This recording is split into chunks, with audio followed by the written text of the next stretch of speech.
Well, hello and welcome everyone. Thank you so much for joining me for another episode of the New Construction Marketing Podcast. I am your host, Anya Chrysanthemum, and I'm really excited to introduce my guest for today, Ladi March-Goldwire. Quite a name you have. So welcome to the Thank show, you. lady. How are you? Thanks for having me this afternoon. I'm really excited to have you on. So, Lady is the CEO of her own construction business. It's called Bryn Mawr Construction.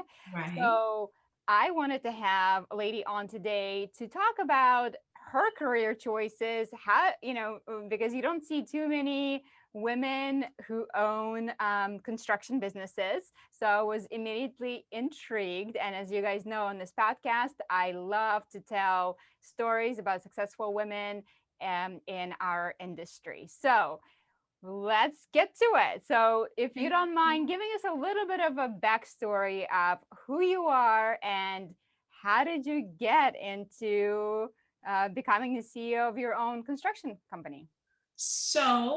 My name is Lady, and quite honestly, I think becoming or being involved in the construction industry was kind of in my bones. I come from a lineage of block masons, brick masons, tile setters.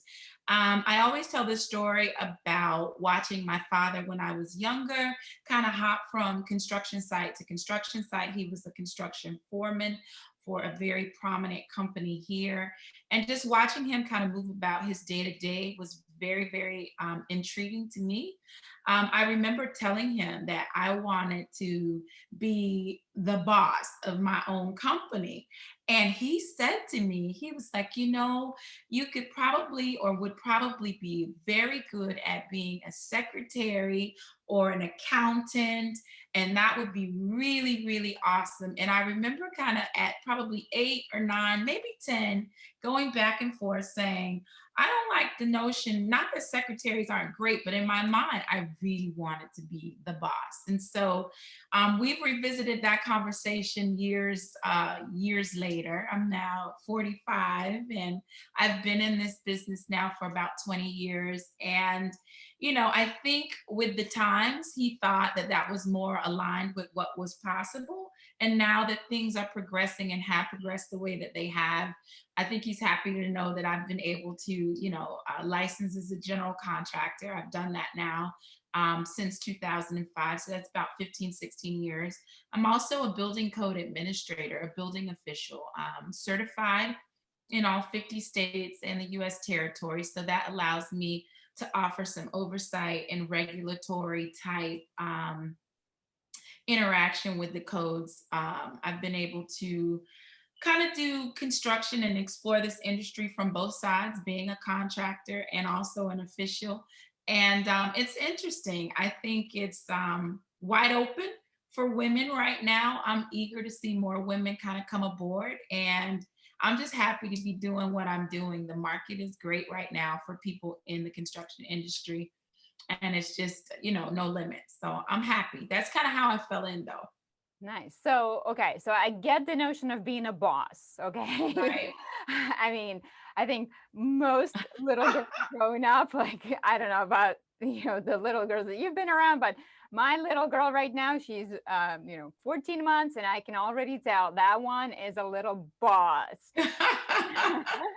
So I understand the notion of being a boss, but why did you decide to become a boss in the construction industry where So, it oh, I'm sorry. I didn't mean to cut you. no. You go because obviously, when I think most women, obviously, given you have a background growing up Mhm. in the business, so you saw your father doing it, but not necessarily your mother doing it, right? So Right. you had father role model who was in the industry. But why Hmm. did you decide like construction is where I want to go, not be a boss of a marketing company or whatever else? I mean, there's lots of boss positions, right? So why Right. construction?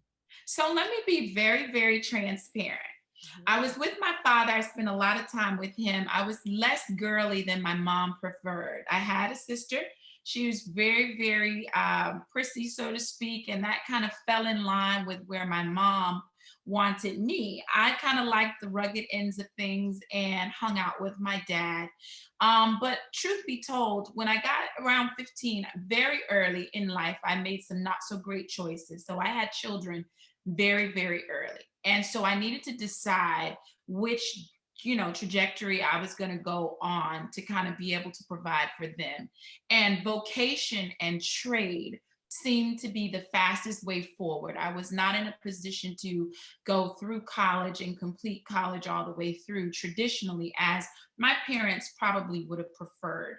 And as I started just kind of searching through the trade and vocation associated with construction, I realized that I needed to be out and in front and at the top in order to be able to provide the life that I wanted my children and I to have. And so the choices that I made early on in life kind of led me in the direction of bossing up in that capacity.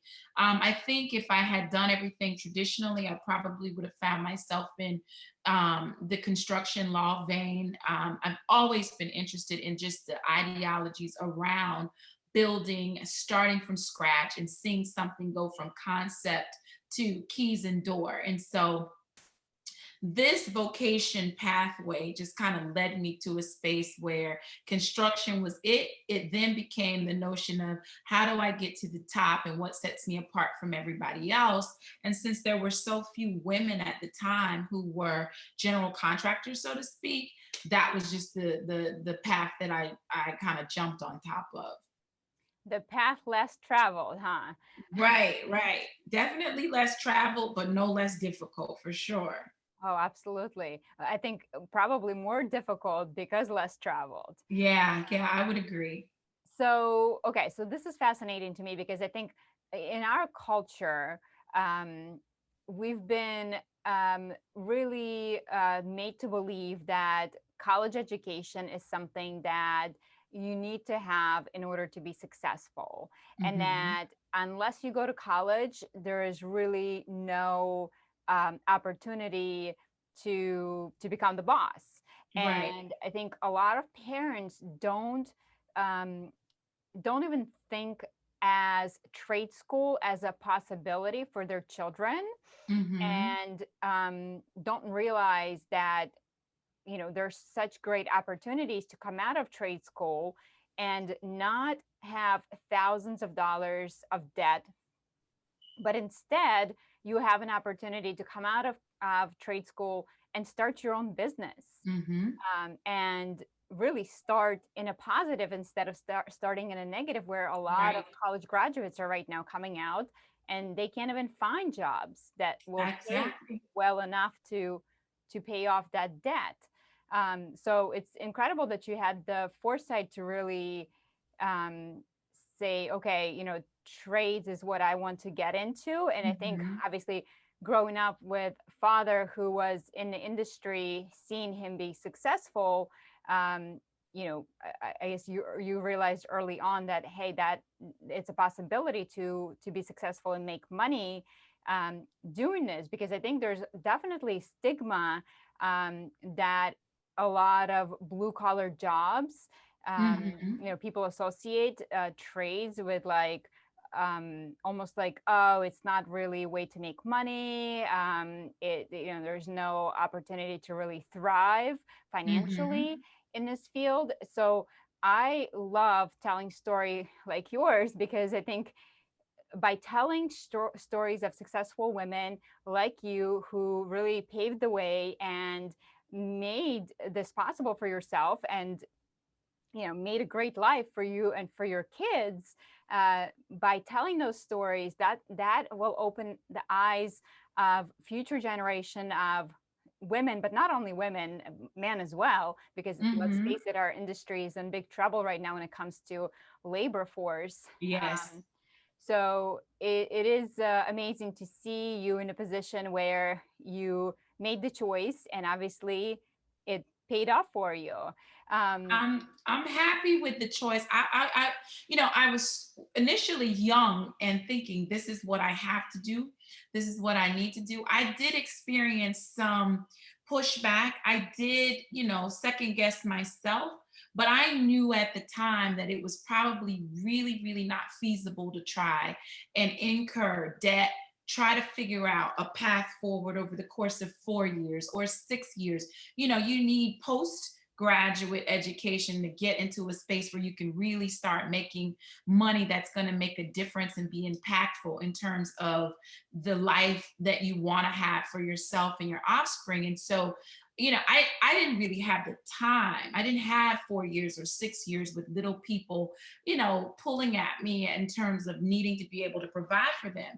And when I started examining the trades, there are some licenses that you can obtain with less than a month or 2 months worth of education. You kind of go along and learn as you go. Real estate agents go through a very short period of time that they have to go to get certifications. I mean, there's just trades all over the place. And I think even for those people who are pursuing a college education, it's good to layer yourself with some trade, one or two, if not more, just because, the work industry or the labor force is for college graduates, it's just so very fickle. You can go and study certain lanes and get out of college and have nothing but debt to look forward to. It doesn't always happen that way, but most often it does. And a lot of people just don't have that kind of time to work with. And so I wish I could say that I had, tremendous foresight. I think it really was back up against the wall. How do I get to the place where I'm the most self-sufficient, the quickest? And trades seem to be the space and the vein that offer that to me. But it's definitely something that I do not have any regrets about. The life that I've been able to afford myself with the trade education that I have and been able to expand on that education has just been extraordinary in comparison to other people who may have had the same life challenges that I did. Kids so very early, single parent. It's just been a tremendous opportunity. I would also like to just kind of segue here and say the trades were dominated by men when I was getting into it. And the more women that kind of venture into that space, the better it has become. We have such a unique way of viewing certain problems, solving certain problems as they present. I think women are extraordinary in just about any room and any situation that they get themselves in. And when you stack them up against most men, no shade to the men, I just think we approach problem solving and getting things done. Our intuition and our ingenuity is a little different than men. And so we have really been a benefit to a lot of the trade industries. And I think the industries are starting to recognize that. Absolutely. I could not agree more with you. And, when you talk about the foresight or kind of not necessarily choosing this path, not Mhm. knowing, where it's going to lead you, I'm a huge believer in everything happens for a reason. I really Yes, do. And sometimes when you go through it, you really don't understand what that reason is until later you're like, oh, that's why I needed to learn this skill because exactly. because of this. So I'm a huge believer in that. So, and then I think one of the things that a lot of people fail to see or realize is that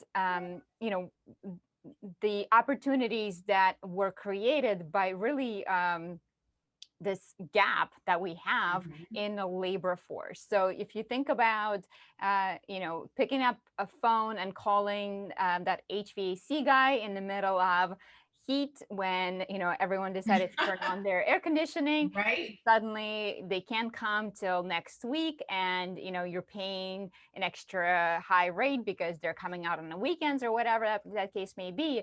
Well, if you understand the economics, supply versus demand, The man. this is what's happening right now. What's happening is we don't have enough skilled workforce. And so the few that are available to do the jobs are in a position to charge a higher premium price for their services. Absolutely. because they, Absolutely. you know, And these guys are making, men and women are making six figures plus yeah. in quarterly. I've seen it. It's unbelievable because the reality is most of our society pays for comfort, and a lot of the trade is relegated to offering some degree of convenience and a lot of comfort, and people are willing to pay to secure those things. And once you wrap your mind around being a part of the solution, a part of the thing that makes people comfortable and makes things the most convenient for people, you become an asset, so to speak, and you put yourself in a very favorable position when it comes to your earning income or your income earning potential. So Mhm. I'm always encouraging people, specifically women, to really really venture out and explore how they can enhance what they have to offer by way of just picking up one of these trades in these industries, because there's really very little room for regret. And to your point earlier, I used to hear my grandmother say it all the time and I didn't understand it, but she would say, what happens to you is happening for you. And those choices that you think you're making because that's all you have at the moment, they really are choices that the universe is kind of lining up around you to kind of get you where you need to be. And I just think trade for me personally has just been an answered prayer to a lot of the problems that have presented themselves to me. 100%. And I know personally, I'm one of those parents that now I have almost 10-year-old twin boys. And Oh, wow. when they come to me and they say, they're always talking about moving out of the house, of course, when, when we're out of here, and they talk about, like, my husband and I both went to Penn State. And so, when they talk about what they're going to do after school, and let's face it, right now, they hate school, it's like, Oh, how many more years do we have? How many more years? And then how long is college? And I say to them, hey, like, college is not necessarily the path that you have to take.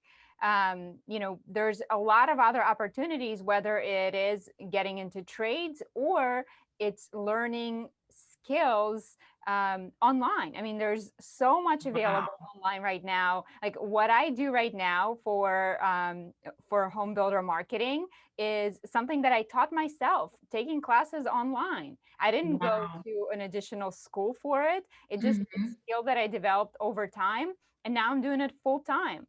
So there's so many opportunities out there without going that traditional college. And so I'm really being conscious about it, saying to my boys, like, hey, that, if you want to go to college, great, but you don't have to go to college. Right. When you're choosing that career, like, unless you want to be like a brain surgeon, or like Right.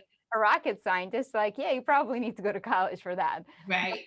other than that, like, there's so many great opportunities out there. And I think that's a really important message that parents can really influence the next generation to make those choices, because as a parent, again, you have to drop that stigma out of your own mind, of like how you feel about the trades, and look at on paper like, hey, you're probably going to make more money being a skilled electrician Listen. versus coming out with a marketing degree or whatever that may be. So it's how you apply yourself. And my boys are always like, hey mom, how much are so and so, like these people make money. It's always like, how much money, the football players, the baseball players, the electricians, like anything. It's like, how much money?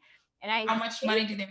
It's yeah. amazing that they're so focused too, because let me tell you, it's a blessing as a parent that at 10, you're instilling in them the whole concept of options. My parents did not. My father was a tradesman, but my mom was college educated and she was corporate America. My thoughts were that I was going to be disappointing them by not choosing college, and it still didn't work out. I even tested the theory. My three children, of the three, all of them went to college. My middle son, unfortunately, in his freshman year, was diagnosed with schizophrenia. But my youngest daughter, she went to school. She got a degree in finance. She went to one of the prestigious colleges, had a school of business degree.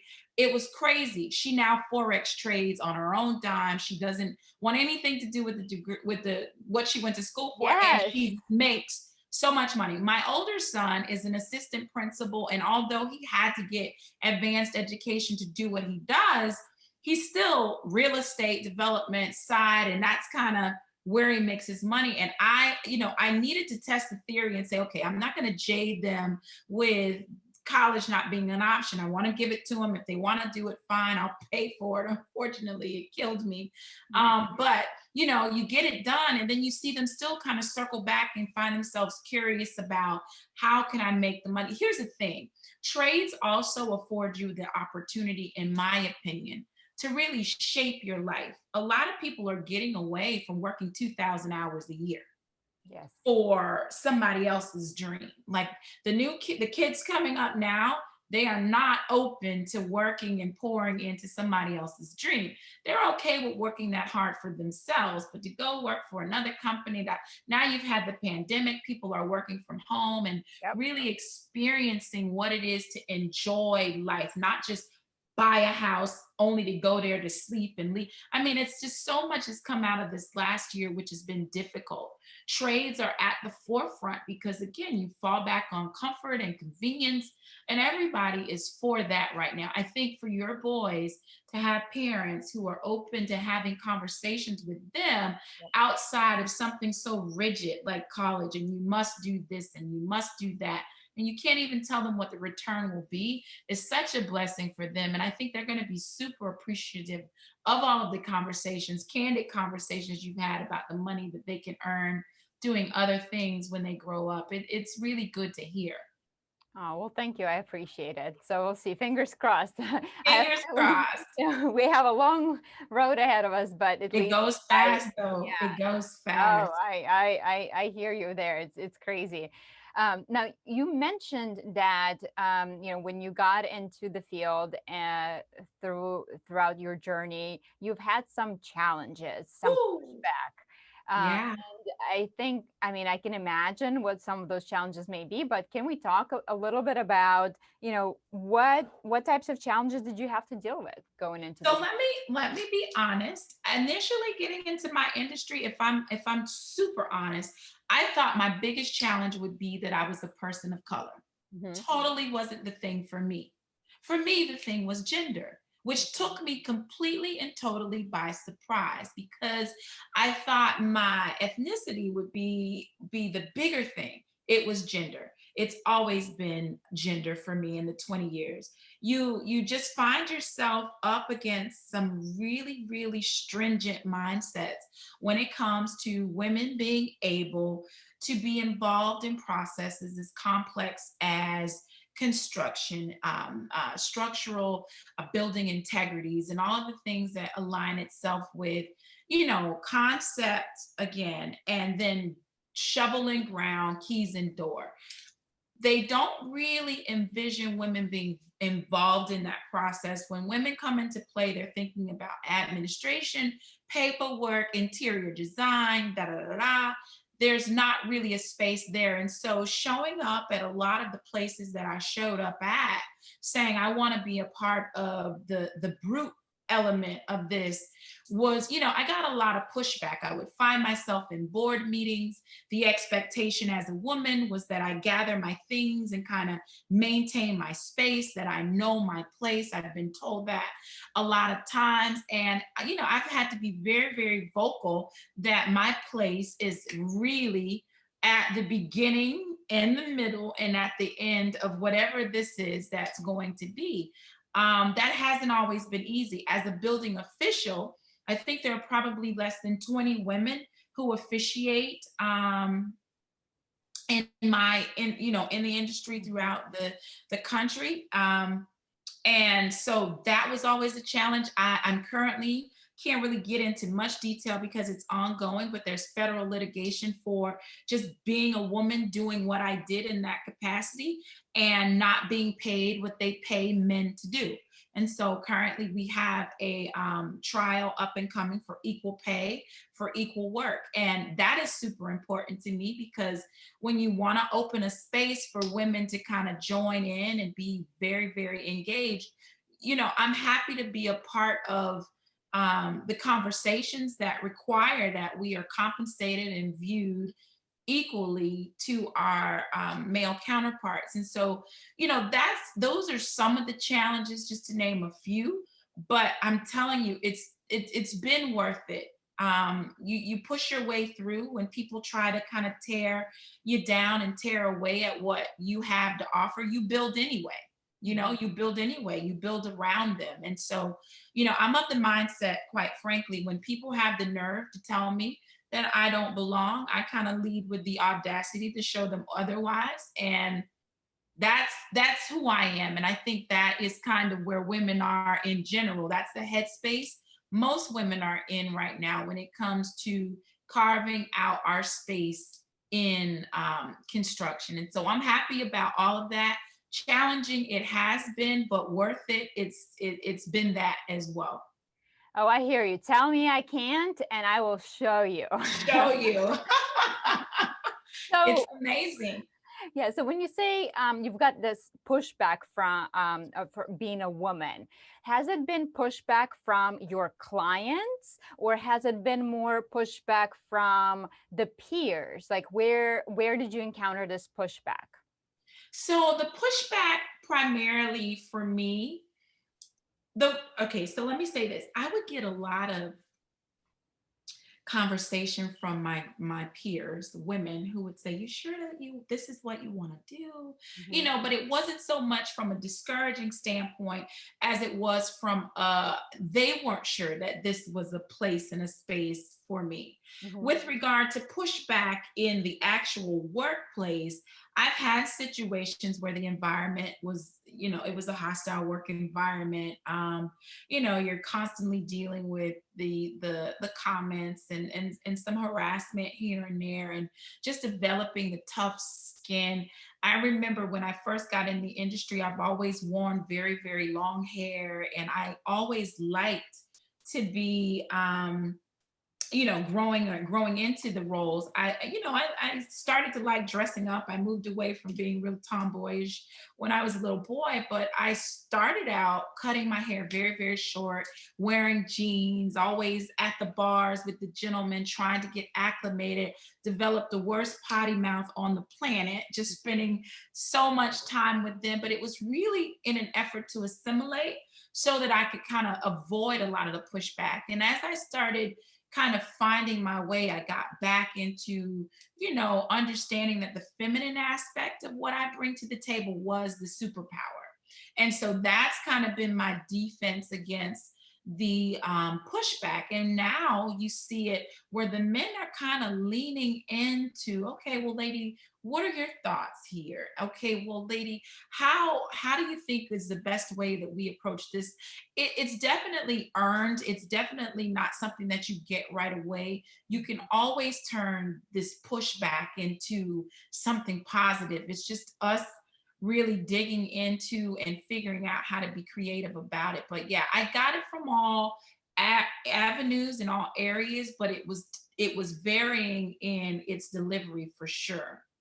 Yes. So, okay. So you brought up a couple of really cool things that I want to jump into. So, so one thing I will say, as far as like being a female general contractor, I think from a customer perspective, like if you think about who's making those decisions, like to buy a house, to fix to make an addition, it is women, right? So I can imagine that probably you are actually getting more business potentially because they see they see you, and you're probably, hey, return their phone calls, you're being Mhm. courteous, like the basic stuff Right. that a lot of men are not exactly the greatest at.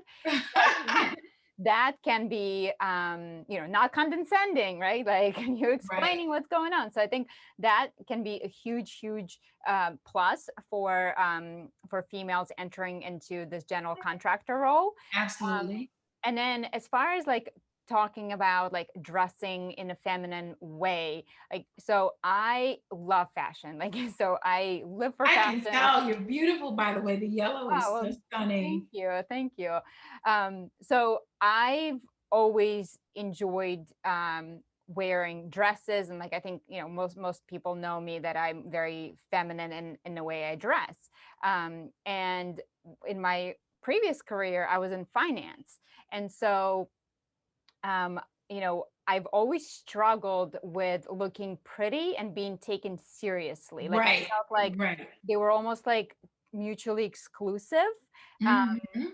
and I think Very much because so. it was early in my career, I think what was the holding me back, I felt like I wasn't confident in myself and my abilities.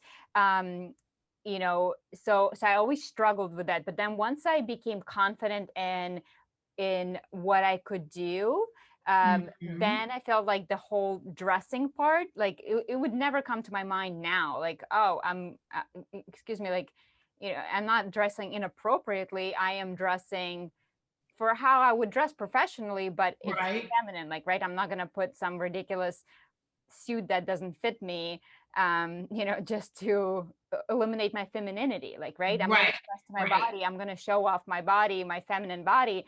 But I think it comes with time that you feel confident within yourself and Yes. your ability. And that then becomes like, okay, I can still be pretty and I can Hmm. dress feminine and I can still be powerful and I can still hold my own in a room full of men. Exactly. So I think, So let me say what happened for me. I think light bulbs went off. I took a course here. It was actually like a few months. It was at Florida Atlantic University, and it was the Women in Leadership programming. It was offered by an engineer, I believe she was, but she saw women struggling with these types of conversations in their heads about just balance and what was appropriate, what was inappropriate, and how we move ourselves forward.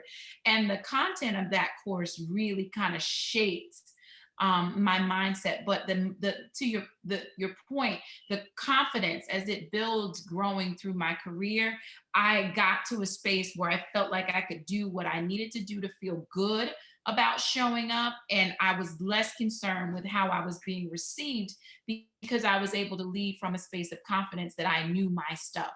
yeah, I created this sub company called Homes for Her by Her. And it was all rooted in femininity and understanding what women wanted, to your point.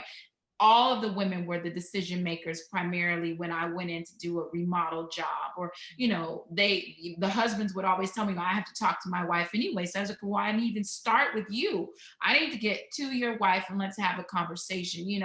Things that bothered women. Most women were of average height, and cabinets way up in the ceiling were dumb. The construction layouts, open floor plans, drawers that didn't soft close. Now that's a huge yeah, thing now, but the vanity layouts in bathrooms and stuff, men didn't know anything. You caved them out of space in the house and they were just fine. The rest of it was really relegated to what she wanted. And so I was like, if the her is the big element in this equation anyway, then I need to be curtailing everything I do around her. And that was kind of what helped me shape Homes for Her by Her. And the name says it all. It was just, let me just lean into the feminine energies. They make the world go round anyway.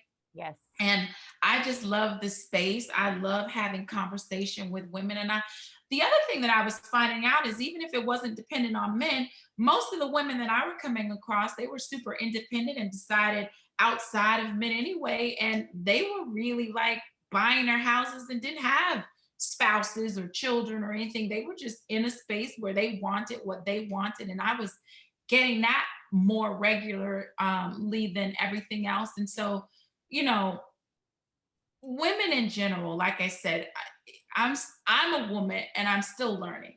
about us and all of the variables and all of the different layers that make us complete. Women are trying to figure out really how to have it all, understanding that it can't maybe all happen at the same time, but not giving any leeway away, or having to say, okay, well, I'm gonna do away with this so I can have this. We are figuring out a way to get all of our boxes checked.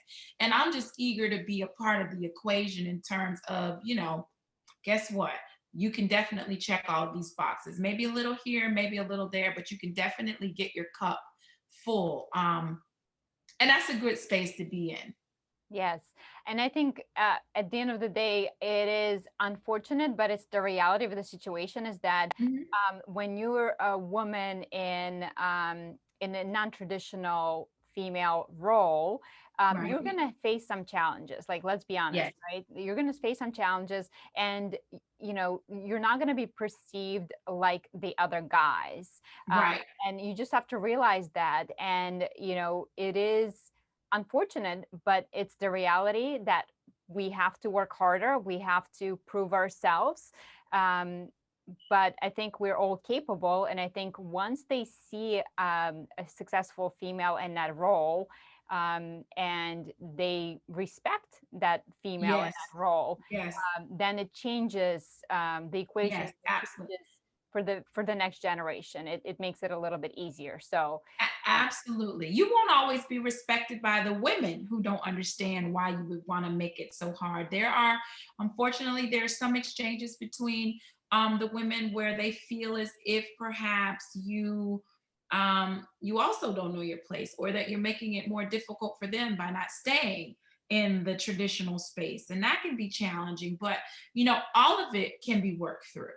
All of it can be worked through. Once you decide that, this is the space you want to be in, you have to be open to taking on all of the challenges. You should already be developing a plan to work through those challenges. And then you have to be looking back at ways in which you can not just mentor other women to do same. You've got to create and position yourself in such a way that you can sponsor women to be able to do the same thing. And I think there's a huge difference between mentorship and sponsorship. That's a whole nother conversation. But I think if you're going to be here and you decide that you're going to take this on, you definitely have to open yourself up to be a billboard for opportunity for women coming behind you. yes, and with that, shout out to PWB, Professional Women in Building. Yay! I love that organization. I feel like they're a sisterhood that always, always lift each other up and doing exactly Great, that. great, great. So, Lady, if somebody wants to connect with you, they want to find out more about what you do. Maybe somebody really feels that story that they're maybe trying to get into the trades, or they want their daughters to get into the trades. What's the best way to connect with you? So I'm really, really old school. Email first, Lady A Goldwire at gmail.com, lady with an I. Instagram, I am GC Gal.